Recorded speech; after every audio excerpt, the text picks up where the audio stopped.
Hi, it's Dave T here, and in a vlog a few weeks ago I mentioned that I had a reversing camera fitted to the Caravan, and a few people have asked about that, so I thought I'd run through how I installed it without drilling any holes at all in the Caravan or car.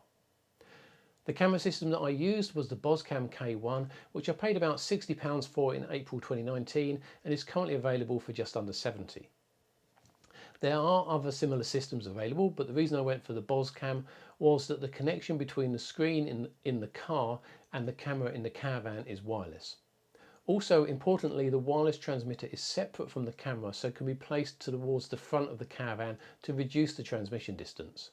I did purchase a 10-meter extension cable which carries both signal and power to go between the camera and the transmitter unit to enable me to place it as far forward as possible. Understandably, I was very reluctant to drill any holes in the Caravan, but luckily I came up with a cunning plan to both mount the camera and also run the cables without a drill bit in sight.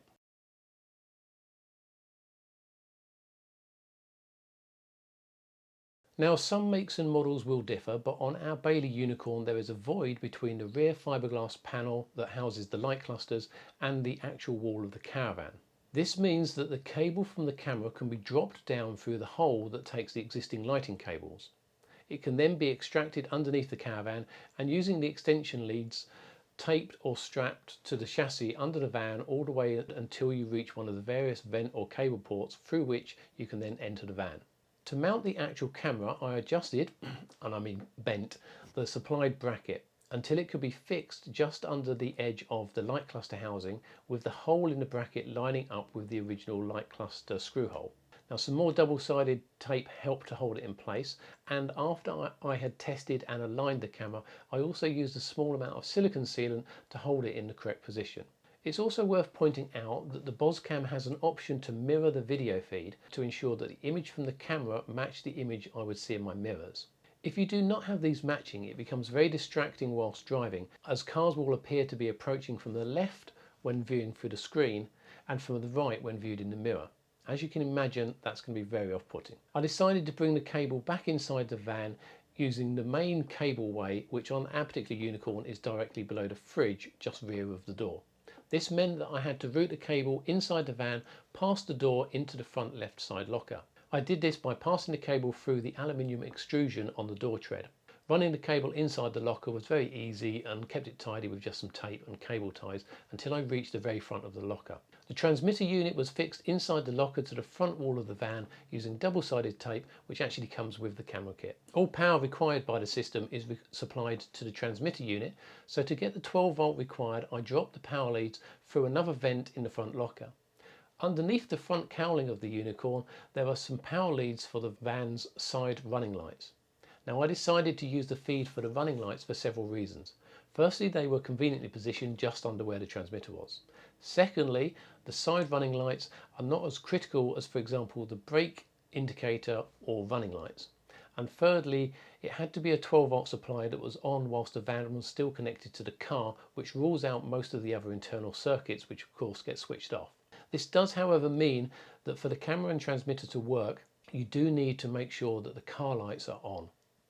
The power leads were connected using inline connectors like these that you can get online or from most car parts stores. They have the advantage of not having to break or disconnect any existing wires. You do, however, need to triple check that you get the polarity of the connections correct, so a voltmeter is required. The Boscam does come with a suction cup mount for attaching it to the windscreen of the car, but I decided to fashion a simple piece of aluminium to mount it just above the centre console on my Land Cruiser alongside the tyre power monitor. Power for the monitor is from a cigarette lighter adapter, which also does conveniently incorporate a USB port. In use, the system works very well. It occasionally suffers from interference, but generally this is more a reduction in picture quality rather than a complete loss of signal. Also, the interference will tend to come and go as either we pass through an area or a specific vehicle is nearby. So it's almost certainly another external source causing interference rather than the unit itself having a particular transmission problem. The camera is quite a wide angle, so when driving, approaching cars are visible but quite small. By mounting the camera so low, the view is predominantly of the ground near the back of the van, but does extend back a good 10 or 20 metres. I found the camera to be very useful to see if there's another car or pedestrian immediately behind us, especially when stopped at either a junction or a traffic light. When pitching, it also gives more certainty that you're not getting too close to obstacles, especially if you're towing and pitching solo. If you do have someone to direct you in, then it helps to actually see them and just generally give you an extra viewing angle.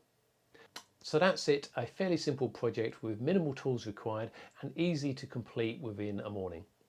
I hope you found this video helpful, and if you have, then please hit that like button.